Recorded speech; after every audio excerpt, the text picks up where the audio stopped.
Yo, what's happening, Brooks? What's going on? What's going on?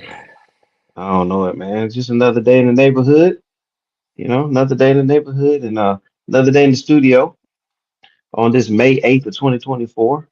And man, had to bring you in. It's post NFL draft, and Calculator was definitely wanting to get your opinion on a lot of things with as it pertains to Atlanta Falcons. And Calculator is a New Orleans Saints fan. So, Yep. what kind of plays that may or may not have came from. But, he's definitely looking forward to it. So I hope Calculator's out there um, floating around, getting ready to listen to this episode. We welcome everybody to the 411 Sports World Network. Make sure you go to YouTube, type in 411 Sports World Network right there, 411 Sports World Network, and check us out. As hey, we have a new show that kind of morphed into its own. Case closed, and it's a great play off of Brooks, the showcase name. We didn't want to do the show off. You know what I'm saying? That might sound a little too, you know, too above everybody. We didn't want to do that with y'all, but case closed. I think it makes sense because his opinion will pretty much put a seal to a lot of your questions, especially as it pertains to Atlanta sports. Bruce Case is a huge Georgia Bulldog fan, which is not in Atlanta, but it's in Athens.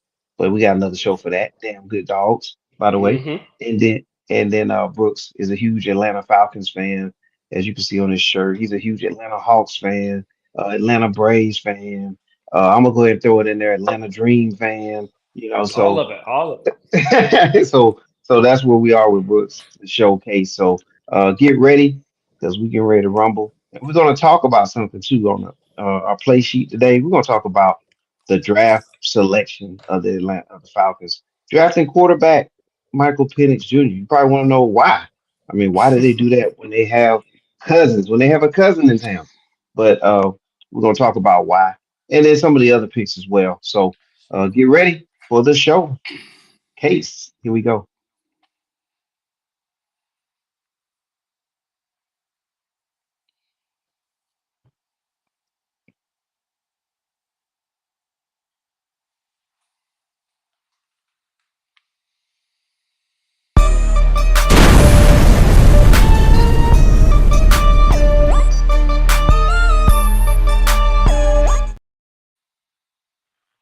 Yo, welcome back. Make sure you hit that subscribe button, notification bell, share, because sharing is caring. Check us out on TikTok at Mr. 411, MisterFourOneone, Mr. 411. Same thing on Instagram as well.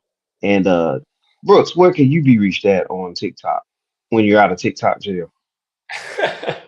Not anytime soon. Uh, I believe it's Brooks A case. I'd have to let's see. Yeah, that BR underscore case. There we go. There we go. BR_case. So make sure you check out Brooks when he's out of TikTok jail on BR_case. In the meantime, you can find him on 401 Sports World Network. You also can find him on TikTok at MisterFourOneone. So make sure you do all that good stuff. The Atlanta Falcons draft, Brooks, as we stated earlier, calculator. He wants to know, man, your thoughts on the draft, on the draft the quarterback that was selected, and so on and so forth. So go ahead and give your initial thoughts of the Falcons draft and then dive into that Michael Penix Jr. selection. Yeah. So Falcons pick number 8. Uh, watching the draft going up to 8. For the Falcons, the unique position of where they basically had they could have picked the first defensive player off the board, right? Um, Yep. all offense, the 3 quarterbacks we know, the wide receivers. Still had an elite wide receiver there and the guy out of Washington. But they went with the quarterback out of Washington, Penix Jr., as their first pick, number 8 pick.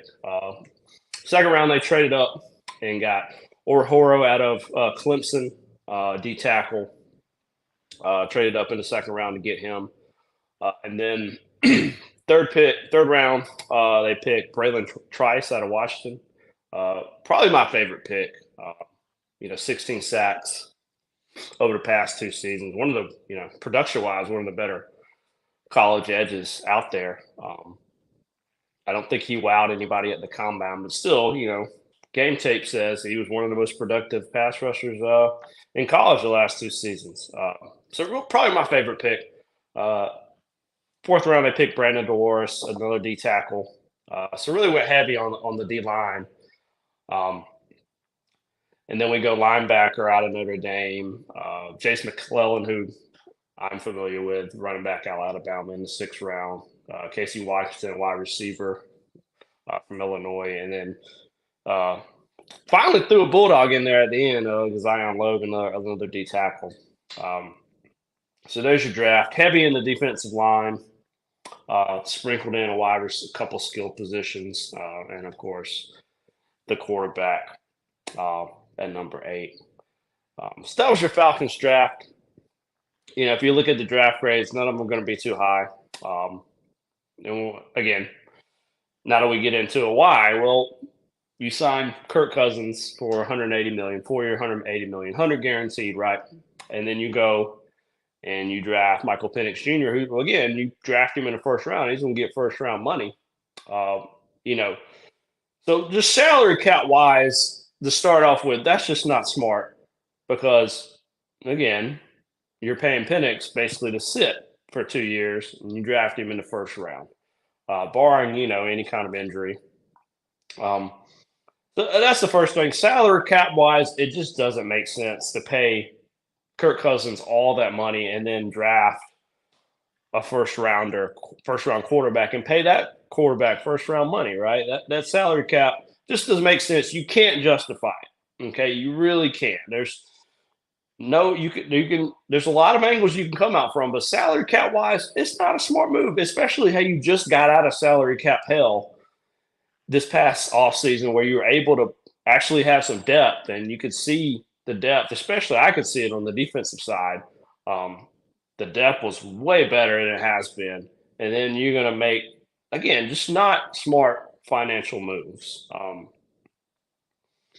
So if you get into the why, the reasoning, I heard a lot of reasoning, one of them being, hey, we expect to compete now that we have Kirk Cousins. We're ready to compete. We're not going to pick this high again. We're not going to get a chance to draft the caliber of quarterback like Penix Jr., right? Mm-hmm. So that was kind of the logic there. Again, hearing hearing the Falcons front office assume that they're going to win, it's a little scary because man, we've been mediocre to bad for 6-7 years now, and just to be like, oh, now we know we're going to be in the playoffs. That's dangerous logic. Although I can see it, but also it's like, come on now. That's definitely scares me a little bit. The other thing is, doesn't seem like they were very forthcoming to Kirk Cousins, right? I think from reading about it, he knew that they were interested in drafting quarterback, but drafting a 1st-round quarterback definitely is not the same, right? So I don't think they were very forthcoming with Cousins. And the reports are he didn't want to come back to Minnesota because Minnesota wanted to draft a quarterback. So you're causing a little friction there with somebody you just brought in to be your franchise quarterback for the next 2 to 4 years, right? And you're not starting off relations good there. So I didn't like it from that point of view either. Couple other things I'll mention here about Penix. He's 24. He's a very older college quarterback. So imagine him sitting for 4 years. He's going to get his first start when he's 28, 29. Oh, it's kind of like Chris Winkie. And you want to talk about longevity. Well, you drafted a very older quarterback, so it's not the longevity you think. And Michael Penix Jr. also has a history of injuries, right? So there's that side of it. And I'm not. This is nothing against the actual pick itself. I like Michael Penix Jr. He was one of the best quarterbacks in college football last season. He has great arm talent. Great deep ball thrower. doesn't run. I don't think he has the mobility that a lot of people think he does, especially after the injuries. But he can move around. So I do like the pick. Um, but again, the thing I'll say, if you were interested in somebody, the second tier quarterback after Caleb Williams, after Jaden Daniels, after Drake May, you got that JJ McCarthy, Penix tier there. You got to assume you could have got your pick of one of those at 8. So why didn't you go with somebody like a Justin Fields or somebody like a Russell Wilson then, uh, who you can get on the cheap and then actually have a competition? Because I mean, by all accounts, like Michael Penix Jr. is pretty much ready to play now. He's not he's not the raw type of quarterback that you would get in the later rounds, and you're trying to sit behind Kirk Cousins, which is what Hmm. I wanted. I wanted a quarterback, but I didn't want the first round quarterback. I wanted more of a project who could sit under Kirk Cousins, who you paid a lot of money for, and who you would pay this quarterback, not as much as you were going to pay. You're going to be paying Penix. So that's what I wanted, and I think that would have been smart. Um, but this was a whole different direction, and I very much think this is motivated by what they've seen since Matt Ryan, Marcus Mariota, Desmond Ritter. I think they were just so. I think that quarterback play, that terrible quarterback play we've gotten over the last 2, 3 seasons, is the reason why I think that influenced them to be like, oh, let's go ahead and draft our quarterback of the future now, and lock that up. So I really think that was a contributing factor in why they decided to go quarterback. Was just a really bad quarterback play we've had over the past few seasons with Mariota and Ritter. Yeah. Um, so I mean, so Well, that's my thoughts there on Penix. yeah. Okay, so it sounds like you're okay with the actual player, and but just kind of like the it's just the problem of that Cousins is already in town, and how much is being paid to be in town. So with that said, we know that there's a history, an injury history with Michael Penix Jr. Hmm. There's multiple injuries that he's had to overcome. Not in any of the nice places, you know what I mean, like shoulders and things like that. So. Um, but let's spin it not only to the health of Penix, but what about the health of Cousins? Do you think that may have come into play a little bit too?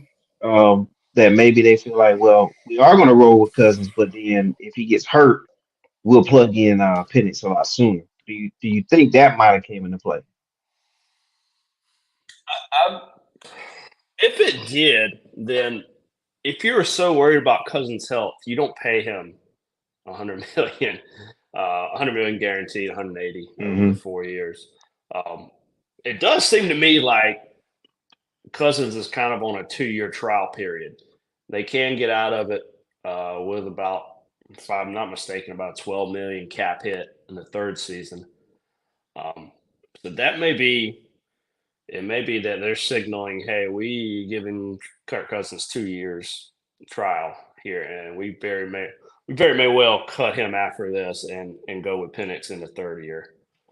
Um, which again, I still think it's not a good move salary cap wise. And if you have any Yeah. doubts about Cousins being healthy, I mean, you just don't give him that money. Um, Well, that kind of rolls back to what you said about well, then maybe you bring in a Fields or Russell Wilson, and then that way you can play it with a lower salary hit and right. still can have your quarterback of the future ready to go at some point too.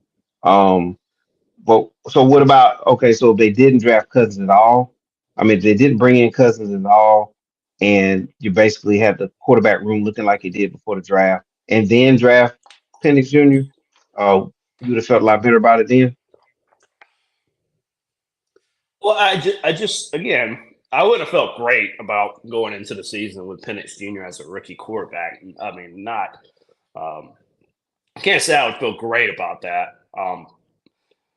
But again, it's just the salary cap. I get the move for Cousins. You know, I get why you had to pay him as much as you did, and I'm fine with that. If that's you're paying for a known quantity in Cousins. You know he's going to Yeah. be a solid league average quarterback. You know what his strengths are. He's a pocket passer, good arm, can make all the throws. You know, he's not going to wow you with mobility. But again, the Falcons have a pretty solid defensive line. Um, so I get again, I'm okay with that because again, you're paying for a known quantity. Uh, again, it's definitely a much um, it's definitely has a lot more unknowns if you're going to roll into the season uh, with Penix as your starter. Again, I think it was two road. I think it's either or here. You draft Cousins, and again you can draft late quarterback. You can draft quarterback in the later rounds, or you go with. I still think you would need to sign another quarterback going into the draft.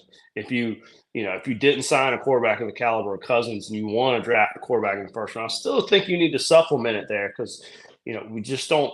We got the only. I think we have Taylor Heineke still on the roster, and I mean he was just not good last season. Yeah. So I still think they would have to go and supplement it with another veteran quarterback out there. Uh, again, I wouldn't. I don't think it would have been wise just to go into the draft wanting a quarterback without any kind of backup plan. So I still would have liked them to sign a veteran or a project quarterback like Justin Fields if they knew they were going to draft a quarterback in the first round. Yes, sir. Okay. All right. Well, let's put the general manager hat on you, and you're making the very first pick, first round. Well, number 8 pick, first round for the Falcons. Uh, who would you pick, Brooks? I so consider looking at how the draft board fell.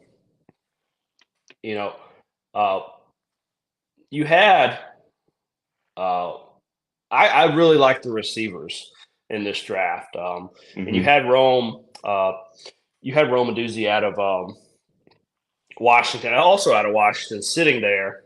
Um, I would have considered that because if you look at this Falcons depth chart at wide receiver, you got Drake London, who solid. I don't think he's a a top tier receiver, but again, you kind of gave him a little leeway here because of the quarterback play. Quarterback play has probably hampered him a little bit. But you got Drake London, Darnell Mooney, Rondell Moore. Uh, you got Hodge, McLeod. You got some other people, but their wide receiver depth chart is really suspect. And I know they went skill position um, many a times in the first round. Drake London, Kyle Pitts. Uh, but I would have liked to see a receiver. I wouldn't mind receiver there. Yeah. Um, so that was a possibility just because because of the caliber of receiver, right? That was there because I think the first three receivers um, were elite. Really elite playmakers.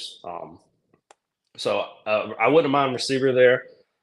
Again, we talked about this in our draft special. Latu, Dallas Turner were kind of the two edges. I wouldn't mind either of those.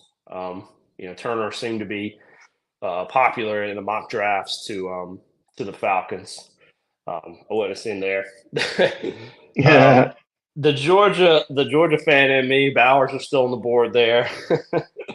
I Okay. would have I don't think that would have been a possibility with Pitts, but I mean, honestly, I think they're moving towards, I look at their receiver depth chart, and the only thing I can think of is they're going to just use Pitts as a receiver. I think he's going to Yeah. be more of a receiver role this year because I can't imagine why you wouldn't pad your depth there. Although the only thing I think of is, oh, they're going to move Pitts and play more like a receiver and put some, blocking tight ends out there. So I think that's how they're going. But the other thing I'll mention is they didn't really address wide receiver in the draft. They drafted a late round guy who may or may Hmm. not make the roster. But the other thing I'm looking at here uh, with this roster is cornerback. They did not address cornerback in this draft, and you look at who's going to be opposite AJ Terrell, and I just don't know. You got Hughes, Phillips, D. Alford, and a few others, and man, I'm surprised they didn't address cornerback either. So that could have been definitely an option. You talk about the guy out of Toledo, Quinion Mitchell, and Terrion Arnold being there. You had your pick of defensive players. So whether it was Latu, Dallas Turner, either one of these corners, um, you know, and again, the Falcons have late. I mean, the past few Falcons draft, it's been we pull it kind of drum to our own beat. We have our big board, and if our guys, those are highly, if our guys there, whatever position it is, we're going to draft him. So that's how to think. But again, I'm going defense. Yeah. And if I feel like, I think you could have listened to trades here. I don't, again, I'm not going to speculate on what they were offered, but definitely people wanted to. Penix was still there for somebody else maybe to come take or McCarthy. Somebody may want to come into that spot and get one of those quarterbacks or get that receiver, Adunzi out of Washington. So you could have traded back and still got a quality defensive player because again they were all on the board there. So I would have took one of the DNs. I would have took one of the cornerbacks if I'd have stayed put, or I would have liked to see him trade back. But again, that's not something the Falcons have been known to do. They just do not trade back. So that's what I would have done. One of those things: trade back or pick one of those DNs or one of the defensive backs. Because again, it seems like year after year after year, they refuse to address the pass rush. And you have one magical Vic Beasley season, one outlier of a season. Where he led the league in sacks. And then you got to go all the way back to John Abraham. Like this team refuses to address the pass rusher. They've swung and missed. They drafted Tack McKinley, Big Beasley without they had the one good season, but outside of that, he was not very good. So they've taken some shots there, but not enough. They just refuse to address that position. And it's really mind-boggling when you finish year after year bottom of the league in sacks. So I'm this kind of guy. I want them to address that need. It's been a need season after season after season, but it never seems to be addressed with that first round pick. Yeah. Yeah, because it did seem like it was likely that the Falcons were going to go defense. Having good pressure from your front four, putting good pressure on the quarterback, that's the key to success as far as winning the ultimate prize. I mean, we can just dig back to uh, look no further than around 2007. What I'm saying, right in that range where the New York Giants, remember they beat the Patriots. One of the two times that Eli Manning was victorious over the Patriots. It was, Right. that front four in Detroit, in New York gave the Patriots offense fits. And, that constant pressure allows you to do more things on the back end and to be able to take down that undefeated Patriots team at the time. That was key. So putting pressure on that quarterback, from the defensive perspective is really, really huge. And I think, drafting Turner would have helped that a lot. But yeah, so Atlanta decided to go big on the quarterback. And again, we're going to see how it plays out. We'll see how it plays out in the long run. That's what makes sports beautiful. We get to see how it all play out and see where it goes. But you definitely with you going with defense in the first, I think a lot of Falcon fans were probably looking that way as well. But for some reason they did try to rationalize it, and we'll see where that ends up. Are there any more thoughts or comments that you have about the draft? Because I know I got to see you possibly later on this evening as we talk about the NBA. So, anything else with the Falcons before we roll? Yeah, like I said, my favorite pick was their third round pick, Braylon Trice. 16 sacks in the last two seasons in college. I thought that was a really nice pick. Um, the guy that clips at O'Hara in the second round, they traded up for him. Um, by all accounts, it seemed like a reach by where he was ranked on the big boards and where they selected him. I'm not a big, I don't put much stock into those type of things. Uh, it just because you pick him somewhere and he's ranked on a big boards somewhere else. I'm not going to put much stock into it without even seeing the kid play. Like, come on, like, and if you look at that second round pick and you see the picks after, like, I think 4 of the next 5 were D tackles. So they knew the string of D tackles was coming up. It was about to be a run on. They traded up to get the one they wanted. So a lot of people are going to, spit on that pick. I'm not going to be that guy. I think they saw how the board was going to play out. They traded up and got their guy, and we'll see if he works out. Give him a few seasons before we we go back and look at that pick and say it's not a good pick. So I'm not going to really say anything about the second round pick. They did beef up their defensive line with the guys out of the 4th round pick out of Oregon, the guy to Clemson. They snagged one late in the last round, 6th round out of Georgia. So they did beef up the defensive line. I do like I said, favorite pick was probably the guy to Washington. Other than that, it was kind of a meh. It's kind of a meh draft to me. It's really going to depend on how these second and third round picks play out. How are they going to contribute to this team? I think that's going to me, determine whether this draft was a success in the near term, and we'll see how Penix. We'll see when Penix gets his chance. Like I said, I wouldn't be surprised if it was, after 2 seasons from now, because again, you had that out in the Cousins contract, and if he doesn't perform, that's why maybe you go with Penix. Otherwise, you may be waiting 4 years to see Penix. That's that's going to be a long time to see the return on investment there. But we'll see. But we'll see. I mean, the Falcons could really stick it to some people if Penix is good. It's going to change. That's going to change the whole narrative. I'm never gonna even if Penix is say he's a Hall of Famer. I'm not going to agree with this. I will never agree with this pick, salary cap wise, financially. Like, I'll never agree with it. Because that's a whole different story than whether I think Penix is going to be good or not.